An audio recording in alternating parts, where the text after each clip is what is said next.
and I still look for higher prices in the future. But in the near term, let's say the next 2 months, I would not surprise me at all if we saw $65 silver in the next 2 months. It wouldn't surprise me at all if we saw $2,100 platinum in the next 2 months. And again, that does not make it negative. All that means is that you're seeing some natural market actions. I mean, the pace and the speed at which we're going up is unsustainable. A little bit either a panic sell or a final blow off to the top, but at some point they're going to pull back. A chart like this does tell us it's due. It's due for a correction. Doesn't mean it's going to be today or tomorrow or next week, but at some point it is absolutely going to have some sort of correction. And the idea is, again, it's like a rubber band. The more you stretch it, the tighter it gets. And when it snaps back more. So essentially moves up or down, then have reversals based on how far they go in that direction, all of past, silver moves. Now, listen, I don't think we're pulling back like that. I think max we're pulling back to like $50 per ounce on silver, which probably is shocking to most people. But in reality, that's just the all-time high from 2011, which we just broke through pretty recently, right? Silver's surge has been powerful,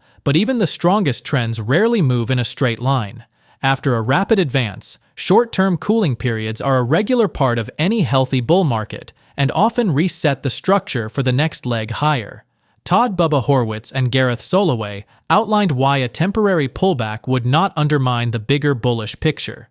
Near-term moves back towards $65 silver, or even a dip closer to the prior $50 breakout zone from 2011, would reflect natural market behavior after an unsustainably fast rally. Similar pauses could also appear in related metals, such as platinum. These corrections act like a stretched rubber band, releasing pressure before momentum rebuilds. Historically, silver has often corrected sharply after strong runs, only to resume higher once excess speculation is cleared. In that context, short-term weakness is not a warning sign, but part of the process that supports much higher prices over time. Now, we present the clips from their interview. Before we continue to discuss this, please subscribe to our channel and activate the bell icon for timely updates. Thank you, and enjoy the video. When you have a country or a society that's full of debt and you have high inflation, it's going to make propel the metals higher. You have now a monster chase of what I would think is FOMO, fear of missing out, chasing these metals higher now for all the people that said, well, they'll come back, I'll get a chance, and they're running. And it's I thought there was a chance we could get to 70 in silver this year, as we talked about last time, but heck, we might get to 80 before the year is over.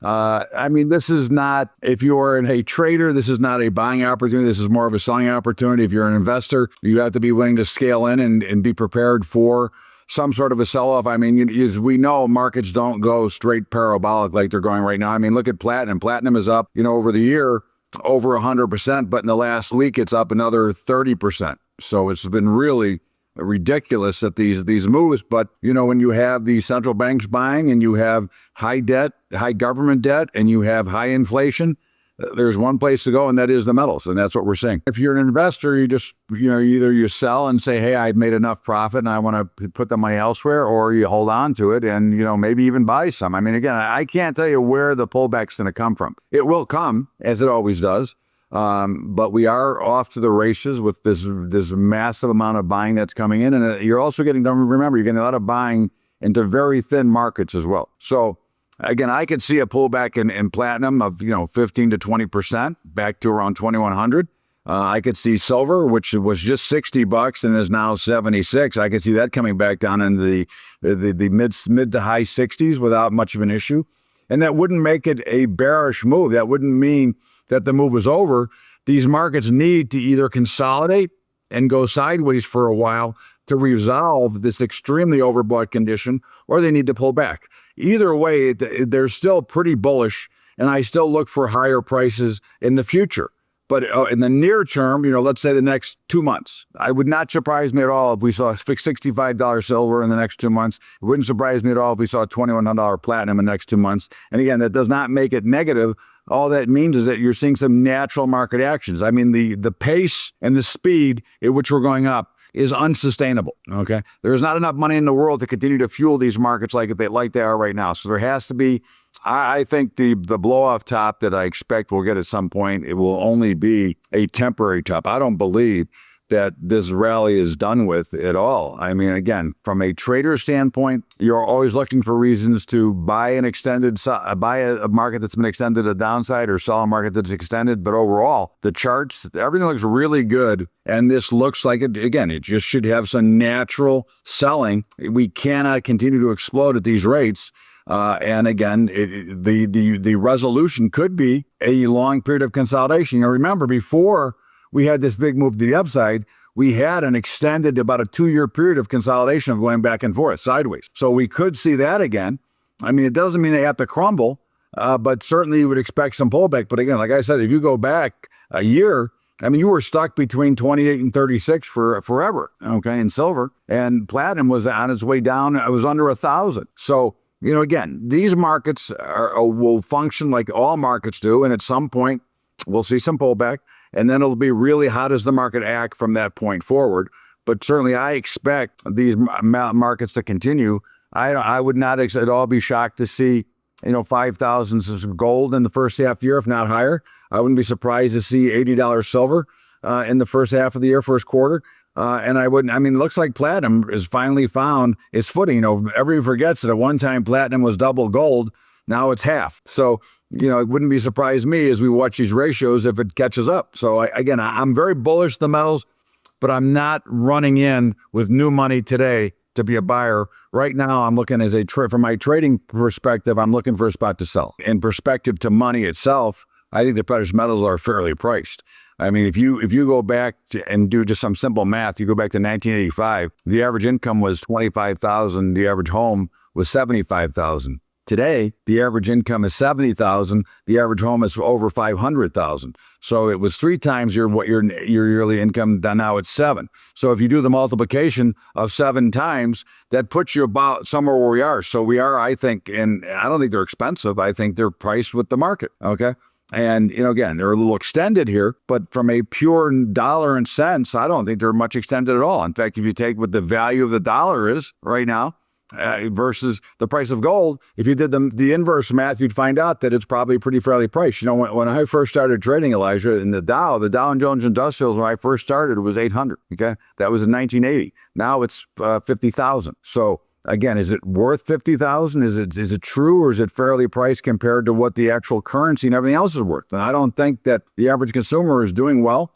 So I would have to say that things are fairly priced right now. And the high inflation that we have is we just can't keep up with. This is why the metals continue to push higher. A few other charts here real quick. The DXY, looking at the dollar, it continues to trade between major resistance around 100.3 to major support at 96.6. And this is the DXY, which is the dollar against a basket of currencies. Now, in 2026, my one concern is going to be this. This is our 2008 financial crisis low. This has been an uptrend, believe it or not. I mean, as much as we've heard about de-dollarization, the dollar has been in an uptrend since 2008. That is likely going to change in 2026. We're likely to break below this trend line and start a continued grind lower on the US dollar. Now, is that going to be positive longer term for gold, silver, and potentially Bitcoin? Probably yes. Although I still think silver, again, is due for some sort of correction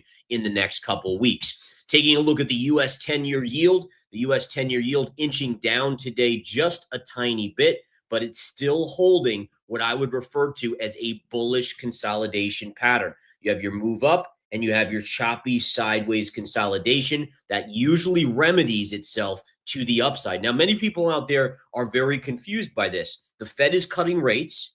Yet interest rates here on the 10-year yield are staying pretty much sideways, even potentially showing a bullish pattern for a breakout. What's going on here? Well, remember, the Fed controls the short end of the yield curve. All right, so they're only controlling the short end, really like the short duration bond market, essentially. The 10-year, the 20-year, and the 30-year, the markets control those. And my fear for 2026 is that investors that are buying U.S. debt, so we're talking about countries out there, countries actually will shy away from U.S. debt as the independence of the Federal Reserve comes into question more and more. Remember, Jerome Powell's out in May, and basically Trump tweeted last week that he was only going to put someone that agreed with him in the spot of Fed share. That is going to degrade the financial independence of the Fed and the trust in the US financial system. That in its tune will likely lead to higher long-term rates because, again, all that has to happen here is investors, big countries that buy US debt, if they say, wait a minute, we don't think that we trust this system, we're going to demand a higher interest rate if we're going to buy the debt. Interest rates on the long end must go up. So I hope you guys understand that because, again, a lot of people think, well, why aren't mortgage rates going down more? The Fed's cutting rate. It doesn't have to do with that. It's more about the market dynamics. Very interesting stuff, folks. Debt saturation and persistent inflation are driving capital into precious metals, sparking a classic FOMO-driven surge. As investors realize that currencies are losing purchasing power while government debt keeps expanding, gold, silver, and platinum have become the default refuge. Thin liquidity has amplified the move, pushing prices higher at an unsustainable pace and leaving markets technically stretched. In the near term, a cooling phase would be normal. Silver pulling back toward the mid to high $60s, or platinum correcting 15 to 20% toward the low $2000s, would relieve extreme overbought conditions rather than end the broader trend. Markets rarely move parabolically forever. They either consolidate sideways or retrace before resuming a higher trajectory. Structurally, the setup remains bullish as central bank buying, fiscal stress, and weakening confidence in sovereign debt continue to underpin demand. Any pullback would reset momentum, not negate it, especially with the US dollar showing signs of longer-term vulnerability amid elevated yields despite rate cuts. Let's get back to the interview. Let's go into gold and silver. Now, gold had broken out last week and confirmed, so that was a bullish sign. We talked about that last week, and we can see again, folks, how gold is continuing to stay strong. If we look at this, I gave you my upside max move in the near term. It's basically, depending on where we hit, it could be anywhere between 4,900 and 5,000. Over here, if it waits to hit this line until basically only early January, it would be basically at 5,000. So believe it or not, by it looks like January 7th, we could be at 5,000 if we rally up to this level. And so, listen, it's not to say that gold can't pull back, but the beauty of chart analysis is that we have a very defined level. As long as gold does not break below this level here around 4,300 and confirm, then this is bullish. It just is, right? A chart is a chart. It's not trying to give us any weird narratives or anything like that. It broke above its previous high, so it's making higher highs. These are all higher lows. As long as we hold this lower base and don't confirm below it, then the trend is intact and the chart is bullish. Now, if it breaks here, that's a different story, but ultimately it hasn't yet, so let's not over speculate at this point. Now, silver, holy cow. So silver here, we had a trend line I talked about on Wednesday where we had this monstrous move to the upside from this low. We tagged it. Right now, we're even piercing this. Incredible move in silver. Again, is silver near-term overbought? Yeah, if you look at the RSI on these charts is just absolutely incredible. In fact, we can look at this right now. Take a look at this, guys. Look at the RSI over 90 on silver. Historically, look at this. In 2011, the RSI on the monthly only got to 85, okay? If you go back here in 1979, that was the last time we were at this level. We got as high as 97. So yes, could you go a little bit higher? Sure, you could. You could go a little bit higher in silver. Momentum is an incredible thing with greed driving it.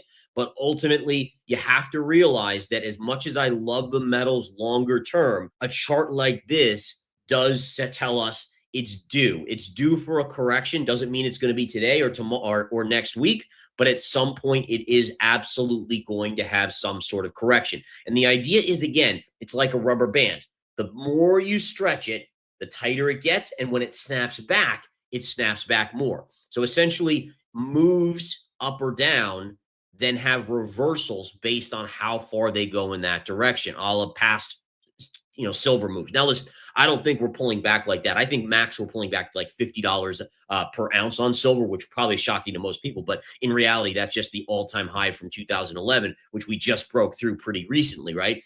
But ultimately, I think also what's going on here is you have a momentum play where retail is going in like crazy. Retail's not buying they're not buying altcoins. They're not buying stocks right now. The meme craze is in silver. And so you're getting an a la GameStop type move in silver right now. Now, again, the kicker is this. You also have investors that have bought earlier in the year. They're not going to sell before year end because then they got to pay taxes this year. They'd much rather push that tax bill off till next year. So they may want to sell, but they may hold off selling until January 2nd when the new tax year begins. And I think that's also, so you have a lack of sellers.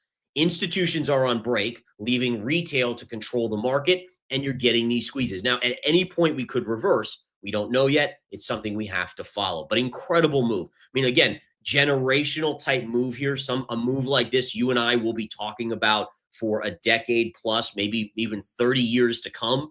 It's just that incredible on silver. And again, just to put it in perspective, this was your April low. So April low, we are now over 160% upside on silver just in 8 months. Now, again, you compare that to other charts. I mean, even something like NVIDIA. I mean, how much is NVIDIA up since that level? Let's take a look right now and do the measurement. If we do that, NVIDIA currently is 117. So silver is literally outperforming the hot AI stocks of 2025. Pretty incredible stuff, folks. All right, just kind of putting it in perspective there. Okay, so let's go on now to the gold silver. So this is another thing that I'm paying attention to, guys. Take a look at this. This is the gold silver ratio.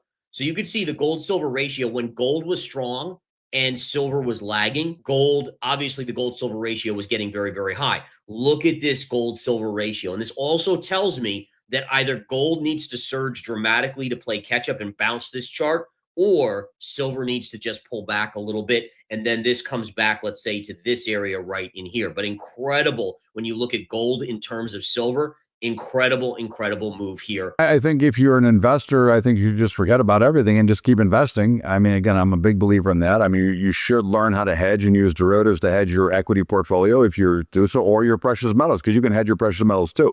Anything crazy to happen soon. I think that, again, it's really about not putting yourself in a position of too much leverage. Okay. Make sure you pay your bills, make sure you pay your credit cards. Okay. Because you're never going to make the return in the stock market or in the gold market of what you're giving up when you pay your interest on your credit card.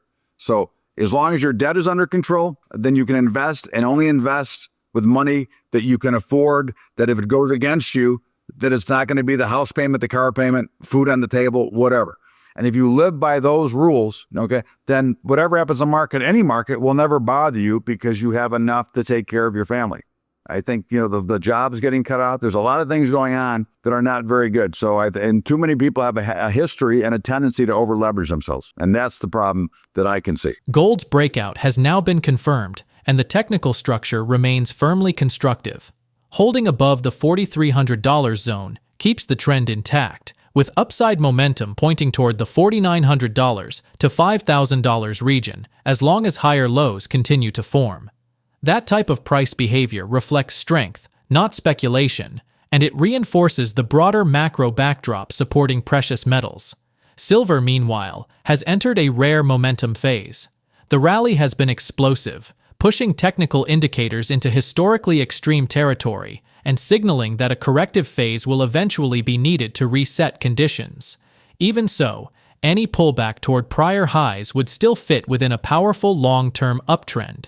Thin liquidity, year-end tax dynamics, and retail-driven momentum have intensified the move, while the gold-silver ratio highlights just how far silver has outperformed in a short window.